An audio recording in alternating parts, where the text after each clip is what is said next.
राहुल और प्रिया दोनों ने लव मैरिज करके परिवार से दूर एक अलग शहर में अपना जीवन यापन कर रहे थे। प्रिया राहुल से अच्छा कमाती थी। दरअसल प्रिया एक मॉडल थी जो कि छोटे मोटे रोल करके अच्छा खासा पैसा कमा लिया करती थी और प्रिया खुद के पैसे से खुद का बहुत बड़ा घर भी ले लेती है। तो वहीं राहुल जो कि एक प्राइवेट कंपनी में जॉब किया करता था। ऐसे ही एक दिन राहुल अपनी सारी सैलरी प्रिया को देते हुए उसे कहता है, प्रिया, यही है मेरी पूरी सैलरी। एक काम करो, तुम संभाल कर रखो और देखो कैसे क्या खर्च करना है। घर में जो भी छोटा मोटा चीज खत्म हो गया हो उसे ले आना। राहुल, आप एक काम करो, इन पैसों को कहीं जाकर जमा कर दो। घर में जो भी थोड़ा बहुत राशन खत्म हो चुका है या जो भी जरूरत का सामान है ना, वो अब मैं अपनी सैलरी से ले आऊंगी। और हाँ, आपको इन चीज़ों की चिंता करने की कोई ज़रूरत नहीं है, मैं हूँ ना, सब संभाल लूंगी। और अपनी सैलरी को ना आप यहाँ वहाँ वेस्ट करने से बेहतर है कि आप कहीं जाके इसको सेव कर दो ताकि फ्यूचर में वो हमारे काम आए और मैं अपनी पूरी सैलरी से पूरे घर को चला सकती हूँ। अच्छा ठीक है। इतना बोलकर राहुल अपने कमरे में चला जाता है। कहीं ना कहीं राहुल को अच्छा नहीं लगता और वो बिना खाए ही सो जाता है।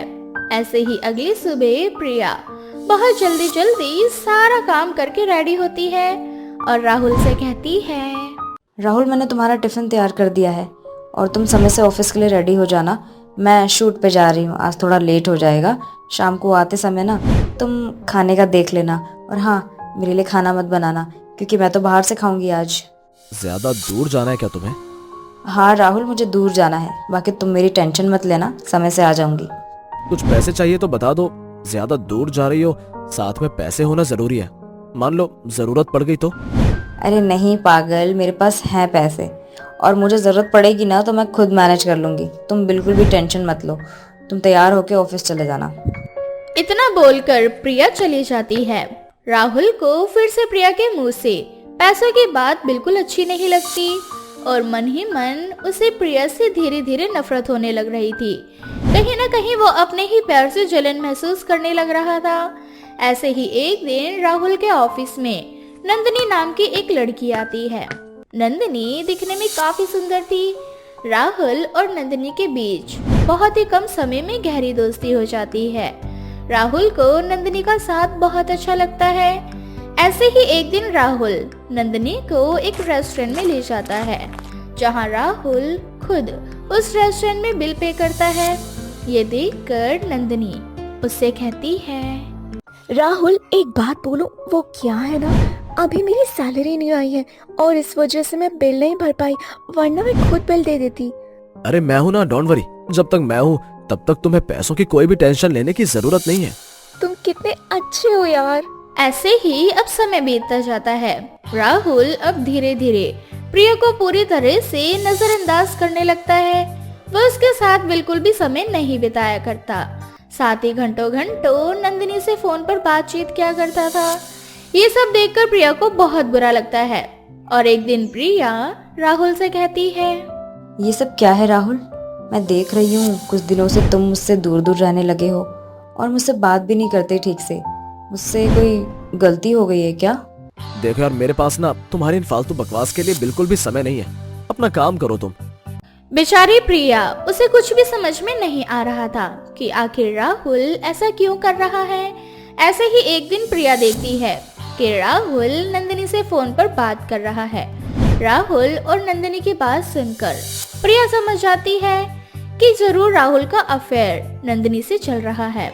ऐसे ही एक शाम प्रिया अपना मेकअप उतार ही रही होती है, साथ ही अपनी आंखों में लगे लेंस को भी जैसे निकालती है। उसके थोड़ी देर बाद उसकी आंखों से बहुत सारे आंसू निकलने लगते हैं और उसकी आंखों में बहुत जलन होने लगती है। वो जोर जोर से चिल्लाने लगती है। उसके चिल्लाने की आवाज सुनकर राहुल उसके पास आता है। उसका दर्द धीरे धीरे बढ़ता ही जा रहा था। राहुल उसे पास के अस्पताल में लेकर जाता है जहां उसका चेकअप के दौरान पता चलता है कि प्रिया की आंखों की रोशनी चली गई है। दरअसल ये सब कुछ लेंस लगाने के कारण हुआ था। किसी तरह से राहुल प्रिया को लेकर घर आ जाता है। ऐसे ही एक रात राहुल नंदिनी से बात करता है और कहता है, देखा नंदिनी, कहते हैं ना, घमंड एक दिन जरूर निकल जाता है। मेरी पत्नी को बहुत घमंड था कि वो मुझसे ज्यादा पैसे कमाती है और आज उसके ऐसी काम की वजह से वो अंधी हो चुकी है। अब वो मेरे किसी काम की नहीं है। मैं चाहता हूँ कि अब हम दोनों शादी कर लेते हैं। शादी करके तुम इस घर में हमारे साथ रहना, और वैसे भी इस अंधी को पता ही नहीं चलेगा कि मैंने दूसरी शादी कर ली है। अरे तो इसे बताकर छोड़ दो ना। मेरा कहने का मतलब है, इसे बता दो कि अब तो अंधी हो चुकी है, मेरे कोई काम की नहीं है, इसीलिए अब मैं दूसरी शादी करना चाहता हूँ। ये खुद ब खुद हमारी जिंदगी से चली जाएगी। अरे वो तो चली जाएगी, लेकिन इसमें बहुत सारे पैसे जो बचा कर रखे हैं, अभी तक उसे भी तो हथियाना है। और दूसरी बात, अभी मैं जिस घर में रह रहा हूँ ना, वो घर इसी के नाम पर है, क्योंकि मुझसे ज्यादा पैसे तो यही कमाती थी और इसने अपने ही पैसों से ही इतना बड़ा घर लिया है और ये पूरी प्रॉपर्टी इसी के नाम पर है। इसलिए जब भी प्रॉपर्टी हमारे नाम हो जाएगी, तब हम इस अंधी को इस घर से धक्के मारकर निकाल देंगे। ये भी सही है, चलो ठीक है। इस तरह से राहुल नंदिनी से शादी करके उसे घर ले आता है। तभी वहाँ पर प्रिया आ जाती है। प्रिया को देखकर राहुल घबरा जाता है, लेकिन फिर उसे याद आता है कि प्रिया तो अंधी है। तभी प्रिया राहुल से कहती है, राहुल, मुझे कुछ दिखाई तो नहीं दे रहा, लेकिन ऐसा महसूस हो रहा है जैसे इस घर में हम दोनों के अलावा कोई है। अरे कोई नहीं प्रिया दर्शन, तुम्हारी तबीयत ठीक नहीं है। तुम ज्यादा मेडिसिन ले रही हो ना इस समय, इस वजह से तुम्हारा दिमाग थोड़ा सा खराब हो गया है। तुम बिल्कुल भी टेंशन मत लो, जाकर अपने कमरे में आराम करो। यहाँ पर सिर्फ मैं और तुम है। तभी प्रिया नंदिनी की ओर बढ़ने लगती है और जानबूझकर नंदिनी को थप्पड़ मारती है। नंदिनी गुस्से में चिल्लाते हुए प्रिया से कहती है, अरे अंधी हो क्या, तुम्हें दिखाई नहीं दे रहा क्या? राहुल, तुम तो कह रहे थे कि यहाँ पे कोई नहीं है, लेकिन हम दोनों के अलावा यहाँ पे कोई है। और राहुल, कितना झूठ बोलोगे तुम? मुझे ना तुम्हारी सारी सच्चाई मालूम है। तुम्हें क्या लगता है राहुल कि मैं अंधी हूँ? अरे ये सब ना मेरा एक प्लान था, और इस प्लान में ना हमारे पास के हॉस्पिटल के जो डॉक्टर हैं वो भी शामिल थे। मुझे पहले ही शक हो गया था कि तुम्हारा किसी और से चक्कर चल रहा है, इसीलिए तुम्हें रंगे हाथों पकड़ने के लिए मुझे ये खेल खेलना पड़ा, और देखो तुम कैसे पकड़े गए। नंदिनी और राहुल दोनों घबरा जाते हैं। तभी राहुल कहता है, हाँ तो तुम्हारे साथ रहने से बेहतर है कि मैं दूसरी शादी कर लूं। अरे परिवार के खिलाफ जाकर मैंने तुमसे शादी की थी, और शादी के बाद तुम मुझे हर बार ये एहसास दिलाती थी कि मैं तुमसे कम कमाता हूँ। तुम्हें अपने पैसों को लेकर घमंड आ चुका था। चीजों को समझने का अपना अपना नजरिया होता है। मैंने हमेशा तुमसे ये कहा है कि तुम अपनी सैलरी बचा कर रखो, फ्यूचर में काम आएगा हमारे। मैंने तुमसे कभी ये नहीं कहा कि तुम मुझसे कम पैसे कमाते हो या फिर मैं सब कुछ अकेले ही मैनेज कर रही हूँ। खैर, इन बातों का कोई मतलब नहीं है राहुल। तुम अपनी लाइफ नंदिनी के साथ एंजॉय करो, और हाँ, इस घर में रहने की कोई जरूरत नहीं है। यहाँ से जाओ, वरना मजबूरन मुझे पुलिस को बुलाना पड़ेगा।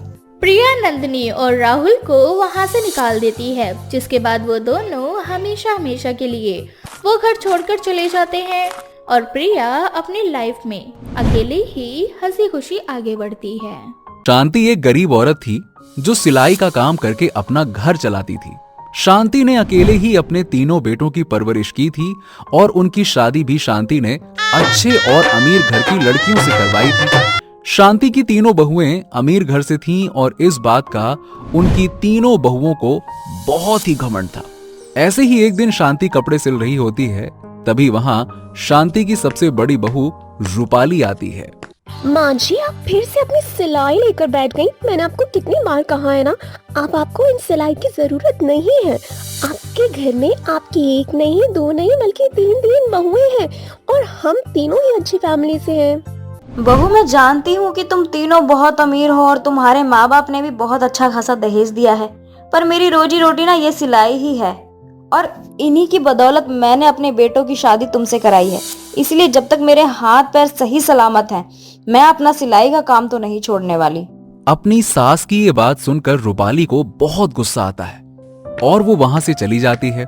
उसके जाते ही शांति की दूसरी बहू सिमरन आ जाती है, और अपनी सास को सिलाई करता देख अपनी सास से कहती है, ये क्या माँ जी, आप फिर से सिलाई करने लगी? आप जल्दी से अपना सिलाई और कपड़ा लेकर यहाँ से हटो, मेरे कुछ दोस्त घर आ रहे हैं। अरे बहू, पूरा घर कपड़े, इंची टेप और कतरन से बिखरा पड़ा हुआ है। तुझे पहले बताना चाहिए था ना कि तेरे दोस्त आज घर पर पार्टी करने के लिए आ रहे हैं। अगर मुझे पता होता ना तो मैं सिलाई मशीन बाहर नहीं निकालती। माँ जी, मुझे क्या पता था कि इतना मना करने के बाद भी आप अपनी सिलाई मशीन लेकर बैठ जाओगी। मुझे तो लगा था कि हमारे समझाने के बाद आपको थोड़ी बुद्धि आ गई होगी, पर आप नहीं सुधरने वाली। सिमरन अपनी सास से बात कर ही रही होती है कि तभी वहां शांति की सबसे छोटी बेटी बबीता आती है, जो अपनी जेठानी की ऐसी बातें सुनकर अपनी जेठानी से कहती है, दीदी आप माँ जी से ये कैसी बातें कर रही हैं? सिलाई करना माँ जी का काम ही नहीं, शौक भी है, और आप माँ जी को ताने दे रही हो। आप उनकी थोड़ी मदद नहीं कर सकती सिलाई मशीन अंदर रखवाने में? क्या मैं? हाँ, क्योंकि दोस्त आपके घर पर आ रहे हैं, माँ जी के नहीं। सास की चमची, अगर चमचागिरी हो गई हो तो थोड़ा हाथ तुम भी बटा दो। वैसे भी मैं खुद ही माँ जी की मदद करने वाली थी। वो तो देखा है मैंने। शांति की तीनों बहुएं अमीर थीं, पर शांति की दोनों बड़ी बहू में बहुत ही घमंड था। पर शांति की सबसे छोटी बहू हमेशा शांति से रहती, पर कभी कभी वो भी अपनी अमीरीपन का घमंड अपनी सास को दिखा ही दिया करती। अब शांति अपनी दोनों बहू की मदद से अपनी सिलाई मशीन कमरे में ले जाती है और कमरे में बैठकर सिलाई करने लगती है। कुछ देर बाद सिमरन के सभी दोस्त घर पर आते हैं और उन्हें मशीन चलने की आवाज सुनाई देती है। तुम्हारे घर में कोई दर्जी है क्या? मुझे सिलाई की आवाज आ रही है। नहीं, मेरे घर में भला। अरे तुम्हारी तो कान और दिमाग दोनों ही कितने तेज हैं। तुमने बिल्कुल सही पकड़ा। हमारे घर में एक दर्जी है, और दर्जी कोई और नहीं बल्कि हमारी माँ जी है, जो हमारी बेइज्जती करवाने का कोई मौका नहीं छोड़ती। क्यों, तुम्हें पता नहीं था? नहीं, मुझे तो अभी पता चला। सिमरन, गलत बात। तुम्हें अपनी दोस्त से ये बात छुपानी नहीं चाहिए थी। वैसे तुम्हारे पास एक दर्जी है और तुमने हमें बताया भी नहीं। बता देती हमें भी। क्या बताती कि मेरी सास दर्जी है, वो कपड़े सिलती है। अरे मैं इतने अमीर घर से हूँ, इतने मॉडर्न कपड़े पहनती हूँ, और मेरी सास 100-200 रुपए की सिलाई करती है। अगर मैं तुम सबको ये बात बता देती तो क्या मेरी बेइज्जती नहीं होती? अब सिमरन की ऐसी बातें सुनकर उसके दोस्त उससे कुछ नहीं बोल पाती और वो सब मिलकर पार्टी करने लगते हैं। पर उनके पार्टी करने से बबीता परेशान हो जाती है और वो गुस्से में अपने कमरे से बाहर आकर घर आए मेहमानों से कहती है, ये घर या कोई डिस्को या क्लब नहीं है, इसलिए आप सभी को अगर पार्टी करनी है तो बाहर जाकर कीजिए। सिमरन, तेरी जेठानी तो अच्छी है, पर तेरी देवरानी तो बड़ी बदतमीज है। उसे घर आए मेहमानों से बात करने की तमीज है या नहीं? बबीता, ये सब क्या? तुम्हें मैंने कितनी बार बोला है मेरे रास्ते में मत आया करो। फिर क्यों मेरे दोस्तों के साथ इस तरह की बातें कर रही हो? अगर मैंने तुम्हारे दोस्तों की बेइज्जती करी तो? दीदी, शायद आप ये भूल गयी, पर आपने मेरे दोस्तों की एक बार बेइज्जती करी थी और मैं बस उसी का बदला ले रही हूँ। और वैसे भी मैं आप लोगों की पार्टी की वजह से तो डिस्टर्ब हो रही हूँ। मेरी एक बहुत इम्पोर्टेंट मीटिंग भी चल रही है, इसलिए अगर आप लोगों को पार्टी करनी है तो आप मेरे क्लब में चले जाओ, मुफ्त की पार्टी कर लेना मेरा नाम लेकर। बबीता, अगर तुम अमीर हो तो हम भी कोई गरीब नहीं हैं, इसलिए हर समय अपनी क्लब का धोस मत दिखाया करो। दोस्त तो दिखाना पड़ेगा ना जेठानी जी, क्योंकि आप लोग अपने माँ बाप के पैसे पर उड़ते हैं, पर मैं अपने पैसों पर उड़ती हूँ। सच में ये औरत बहुत बदतमीज है। हमें नहीं करनी यहाँ पार्टी, हम जा रहे हैं यहाँ से। सिमरन के सारे दोस्त नाराज होकर वहां से चले जाते हैं। अब ये देखकर सिमरन बहुत गुस्सा आता है और वो दोनों बबीता को परेशान करने के लिए जानबूझकर कभी टीवी की आवाज तेज कर देते तो कभी खुद माइक लेकर गाना गाने लग जाती। मेरा मन कहने लगा चलो फिर से बबीता को तंग करें। आज हम फिर करेंगे उसकी मीटिंग खराब, क्योंकि उसने नहीं करने दी हमको पार्टी। अरे बहू, तुम दोनों तो कोई काम नहीं करती हो, लेकिन मुझे और बबीता बहू को तो बहुत सारा काम करना है। हमें काम करने दो। हमें परेशान क्यों कर रही हो तुम दोनों? हम आपको नहीं, अपनी देवरानी जी को परेशान कर रहे हैं, क्योंकि उसने हमें भी परेशान किया था। लेकिन बहू, वो तो मेरा ही काम कर रही है ना। आपका काम मैं समझी नहीं, भला वो आपका कौन सा काम करने लगी? अरे बहू, उस दिन जो तेरी दोस्त आई थी ना, बबीता ने उसे बहुत भला बुरा कहा और मेरे ही कहने पर बबीता ने उससे माफी मांगी। उसके बाद बबीता को अपनी गलती का एहसास हो गया। तो तेरी दोस्त ने बताया कि उसका बिजनेस है फैशन डिजाइनिंग का, इसीलिए उन्हें एक ऐसा दर्जी चाहिए जो उनके लिए कपड़े सिल सके और उनके डिजाइन बना सके। तो इसीलिए बहू ने तेरी दोस्त से दोस्ती कर ली और अब हम दोनों एक ही प्रोजेक्ट पे काम कर रहे हैं और मैं उसी की सिलाई कर रही हूँ। क्या वो बबीता इतना बड़ा गेम खेल रही है और मुझे पता भी नहीं चला? अब जैसे ही सिमरन को पता चलता है कि बबीता ने उसकी दोस्त से हाथ मिला लिया है, सिमरन को यकीन नहीं होता और तभी वहाँ बबीता आ जाती है। दीदी, अगर आप दोनों अपनी अमीरी के घमंड में इसी तरह से अंधी रहेंगे ना, तो कभी आप दोनों को कुछ पता नहीं चलेगा। इसीलिए कहती हूँ, माँ बाप की दौलत पर इतना मत उड़ो, खुद की कुछ मेहनत करो। और अब आप दोनों माँ जी को अपने पैसों का घमंड नहीं दिखा सकोगे, क्योंकि अब माँ जी बहुत ही जल्दी अमीर बनने वाली है। अब जैसे ही सिमरन और शीतल को पता चलता है कि शांति एक बड़ी कंपनी के लिए काम कर रही है और वहां के डिजाइनरों की बनाई हुई ड्रेस को सिल रही है, तो उन दोनों के होश उड़ जाते हैं। जिसके बाद शांति की तीनों बहुएं शांति की मदद करती हैं और उन्हें फिर कभी भी सिलाई करने से नहीं रोकती हैं। और बहुत जल्द शांति इस उम्र में आकर एक फैशन डिजाइनर बन जाती हैं और अपनी बबीता बहू के बदौलत आसमान की ऊंचाइयों को छूती हैं। रमेश एक गरीब परिवार से था। रमेश ज्यादा पढ़ा लिखा नहीं था, जिस वजह से उसकी कोई अच्छी नौकरी भी नहीं लग पाई थी। क्योंकि रमेश सही से काम नहीं कर पा रहा था, इसलिए वो भी शादी नहीं करना चाहता था। पर आसपास के सभी रिश्तेदार रमेश की माँ को ताने देने लग जाते हैं। ऐसे ही एक दिन रमेश घर पर बैठा होता है, तभी उसकी मौसी आकर अपनी बहन चांदनी से कहती है, अरे चांदनी बहन, तुझे अपने बेटे की शादी करनी भी है या नहीं? तेरा बेटा 30 साल का होने वाला है, जब बुढ़ा हो जाएगा तब करेगी क्या उसकी शादी? अब तू ही बता, मैं रमेश की शादी कैसे करवा दूं? अरे वो तो अभी अपना खर्चा सही से उठा नहीं पाता, कल को उसकी पत्नी आ जाएगी तो उसका खर्चा कौन उठाएगा? देख चांदनी, जब तक रमेश की शादी नहीं हो जाती वो जिम्मेदारी नहीं उठाएगा। अगर तू चाहती है कि तेरा बेटा काबिल बन सके तो उसकी शादी करा दे।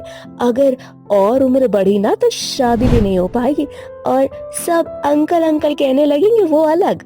चांदनी की बहन उसके कान भरकर चली जाती है। अब चांदनी रमेश को शादी करने के लिए मनाने लगती है और आखिरकार रमेश शादी करने के लिए मान जाता है।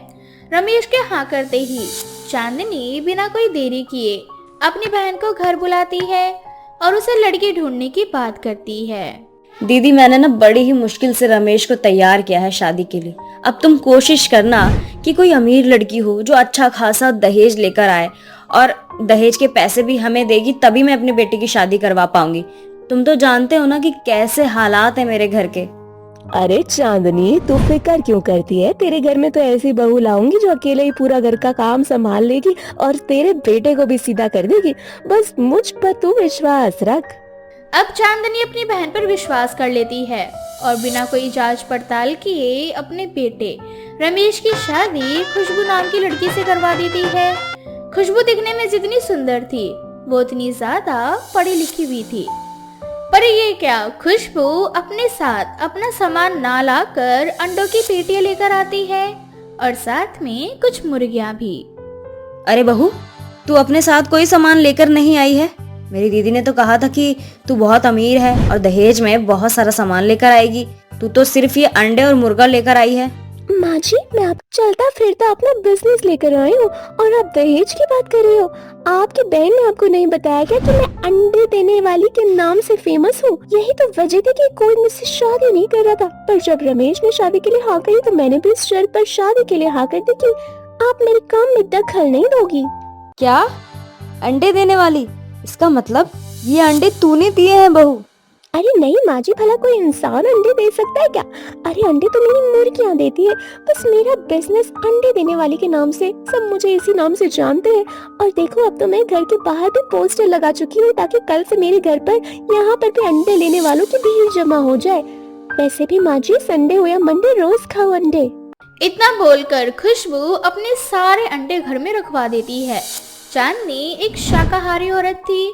अपने घरों में अंडे का व्यापार देखकर उसका सर घूमने लगता है और वो अपनी बहन से इस बात के लिए नाराज हो जाती है। दीदी, तुमने ना ये बिल्कुल भी सही नहीं किया। तुम तो जानती हो ना कि मैं शाकाहारी हूँ और तुम मेरे सर पे ये अंडे देने वाली बहू लेकर आ गई हो। अब ये बहू घर में रहेगी नहीं, खुद तेरी बहू देती है। अरे ये तो इसका बिजनेस है और बिजनेस तो बिजनेस होता है। वो लोगों के घर में जाकर अंडे ही तो देती है। पर तेरा बेटा तो कुछ भी नहीं करता। सोच, क्या पता बहू के साथ रहकर तेरा बेटा भी काम करने लग जाए। और वैसे भी तेरी बहू भी तो अंडे नहीं खाती ना, पर फिर भी यह अंडे देती है। जहाँ तक मुझे पता है अंडा तो शाकाहारी ही होता है। दीदी, खुद को साबित करने के लिए ना कुछ भी मत बोलो। मेरी तो किस्मत ही फूट गई जो मैंने आप पर विश्वास किया और अंडे देने वाली बहू को घर में ले आई। अब बेचारी चांदनी कर भी कह सकती थी, वो सिर्फ अपना सर पीटती रह जाती है और अपनी बदकिस्मती को कोसती रहती है। अब अगले दिन जब चांदनी की आंख खुलती है तो वो देखती है कि उसकी बहू घर में नहीं है। अपनी बहू को घर में ना पाकर वो डर जाती है और आसपास के लोगों से अपनी बहू के बारे में पूछने लगती है। बहन, क्या तुमने मेरी बहू को कहीं देखा है? कल ही मेरे बेटे से उसकी शादी हुई थी और आज मेरी बहू लापता हो गई है। चांदनी बहन, तुम्हारी बहू की तो मुंह दिखाई भी नहीं हुई है। भला फिर मैं कैसे बताऊं मैंने तुम्हारी बहू को देखा या नहीं। अब घबराती हुई चांदनी आगे रोड पर जाती है, जहां वो देखती है कि उसकी बहू हर दुकानदार को जाकर अंडे दे रही है। चाचा जी, यही पास में मेरा घर, और मुझे तो आप जानते ही होंगे ना, मैं खुशबू अंडे देने वाली। मेरे अंडे बिल्कुल फ्रेश होते हैं, बिल्कुल ताजे ताजे। और एक राज की बात बताऊं, मैं आपको देसी अंडे दूंगी मैं, वो भी औरों के दाम से थोड़ा सस्ता। अपनी बहू को दुकानदारों को अंडा देता देख चांदनी को याद आता है कि उसकी बहू अंडे देने वाली है जिसका बिजनेस है। अब चांदनी घर जाती है और जब खुशबू घर आती है तो चांदनी उसे उसके इस काम को ना करने की सलाह देती है। देख बहू, तू अपने शहर में अंडे देने वाली के नाम से फेमस है और यहाँ कोई तुझे नहीं जानता कि तू अंडे देने का काम करती है। इसीलिए ये बिजनेस छोड़ कर ना कुछ और कर ले ताकि मेरा बेटा भी तेरा हाथ बटा सके। माफ करना माँ जी, अपने घर वालों और समाज से लड़कर मैंने ये काम शुरू किया था, इसलिए अब आपके कहने पर मैं ये काम रोक नहीं सकती। अगर आपको मेरे अंडे देने से इतनी प्रॉब्लम है तो आप इस घर से जा सकती हैं। क्या कहा तूने कि मैं इस घर से चली जाऊँ? ये मत भूल कि ये मेरा घर है। चांदनी अपनी बहू पर गुस्सा होती है पर खुशबू अपनी सास की किसी भी बातों पर ध्यान नहीं देती। अब इसी तरह से कुछ दिन बीत जाते हैं और खुशबू अंडे देने वाली बहू के नाम से फेमस हो जाती है। अरे चांदनी बहन, तुम्हारी ही बहू अंडे देने का काम करती है ना, उसको बोलो ना हमारे घर में भी अंडे दे दिया करे। चांदनी किसी भी बातों का कोई जवाब नहीं देती और गुस्से में वहाँ से चली जाती है। इसी तरह से कुछ दिन बीत जाते हैं और एक दिन चांदनी के घर पर कुछ कर्जदार आते हैं। अरे चांदनी बहन, तुम्हारा बेटा निकम्मा ही बैठा रहेगा। चुपचाप से हमें हमारे पैसे दे दो। अगर तुमने इस महीने हमें हमारे पैसे नहीं दिए तो हम तुम्हें तुम्हारे घर से निकाल देंगे। भूलना मत, अपने बेटे की पढ़ाई के लिए तुमने अपना घर हमें बेच दिया था और उस दिन के बाद से आज तक तुम अपने ही घर में किराए पर रह रही हो। कर्जदारों की धमकी सुनकर खुशबू बाहर आती है और कर्जदारों के हाथों में अंडा देकर उनसे कहती है, माँ जी का बेटा भले कोई काम नहीं करता पर उनकी बहू का अंडे देने का बिजनेस है। अंडे तो तुम खाते होगे, इसीलिए संडे हो या मंडे जब दिल करे आकर मुझसे ले जाना अपने अंडे। अपना एड्रेस बता दो, मैं ही आकर अंडे दे दिया करूंगी, या फिर बदले में तुम्हें भी इस घर का किराया माफ करना होगा। और अगर तुमने ऐसा किया तो मैं तुम्हारे सर पर इतने अंडे फोड़ूंगी कि कौन सा दिन चल रहा है ये भूल जाओगे। इतना बोलकर खुशबू अब तक जितना भी किराए का पैसा बना था वो सारे कर्जदारों को दे देती है। अब चांदनी को अपनी गलती का एहसास होता है और वो फिर कभी अपनी बहू को अंडे देने के काम को बंद करने के लिए नहीं कहती।